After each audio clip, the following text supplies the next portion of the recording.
This is my little greenhouse that I built over a period of a couple of weeks by myself, and it's approximately 8 foot by 8 foot put together, and it's kind of a prototype that I'm going to have for a much larger one that I'm going to build hopefully this summer coming up.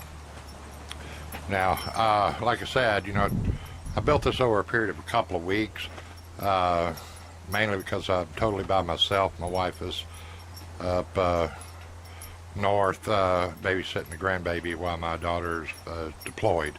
So I'm here on the farm by myself. But anyway, like I said, you walk around on this side, and you can see the side of it there.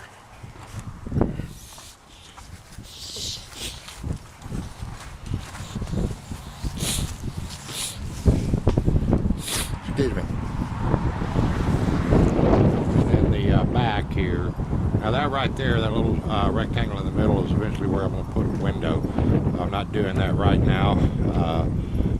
It's fairly warm today, but tonight it's supposed to drop off and be somewhere in the upper 20s by in the morning. So we're going to see if this thing works.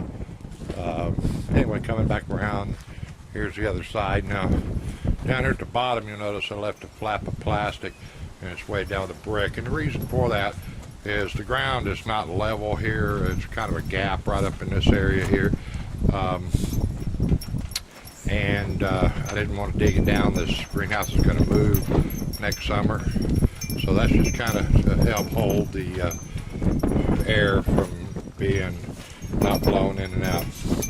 So anyway, like I said, back here to the front. Now this door I built out of 2x4s, and I actually used Craig screw systems to pull it together and hold it in position while the glue set up. So we're going to go ahead and open up and come on the inside. This little shelf bench area here is going to be used for growing some herbs my wife's going to do, and also when I'm potting and planting stuff. The peppers over there got a little bit of leaf damage, and I've got a few plants that got leaf damage from me having to move them in and out of different places at times. The tomatoes back there are actually cuttings that come off of some of the other tomato plants and stuck in the pot to root and become new tomato plants. That one back there, the little tall one, is Cherokee Purple that I've got growing in a pot right now. It's got a cage around it. They're going to take the cages off later and run strings up to the ceilings. I think that's a better boy there. Now, ironically enough, both these plants, when I first put them in here, the better boy was actually taller, almost double the height of the Cherokee Purple. But Cherokee Purple is just taken off like wildfire and really gone in there. There again, like I said, some peppers down here. Hopefully they'll recover from the little brown tips on them. Where I'm here where I can control the climate a little bit better. That is a cutting that was taken off one of these two tomato plants back there, and it's going strong. I just stuck it in a small peat pot with some Miracle Grow potting soil, and just kept it watered, and it took root and took off. And that's another pepper plant. Like I said, eventually I'm going to take these cages off. There's just not enough room in this little greenhouse for that. And this is a prototype.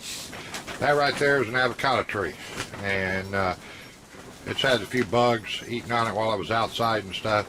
But anyway, we'll see if I can't get that sucker to grow. Up here is, like I said, the frame, the way it's put together, and stuff. This is I guess you call it the upper half of an octagon coming across there, and the rafters are set inside the deal, so they don't run on the outside, because I wanted the outside to be relatively smooth. And of course got me a light bulb. Now this electrical is temporary. Eventually I'm going to change it over to NEMA 3 next summer, but I needed something in here right now. and there's the power coming in. That dark cord is 220 volts. And you might ask, why I got 220 volts coming in. Well, this heater down here, right there, that heater is a 220 volt 3000 watt doctor heater. And I'm gonna tell you something, that little sucker is something else. They make it 115 volt version of it that's 1500 watts, which is about the size of a heater you can get anywhere. This is a 3000 watt, and you know, I know some people use propane in their deals, but this area here is a little too small for propane, and I wanted something that would cycle itself on and off.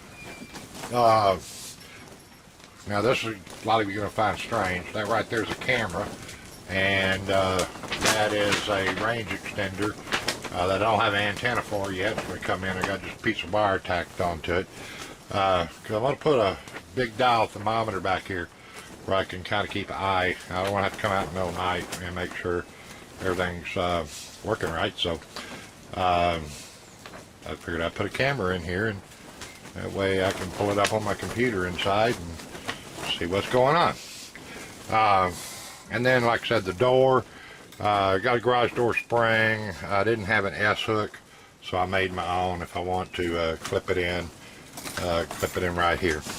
But that's basically about it right now. Like I said, it's a prototype for a greenhouse that I'm going to be building, hopefully about 22 feet wide, 24 feet long at minimum, coming up this next summer.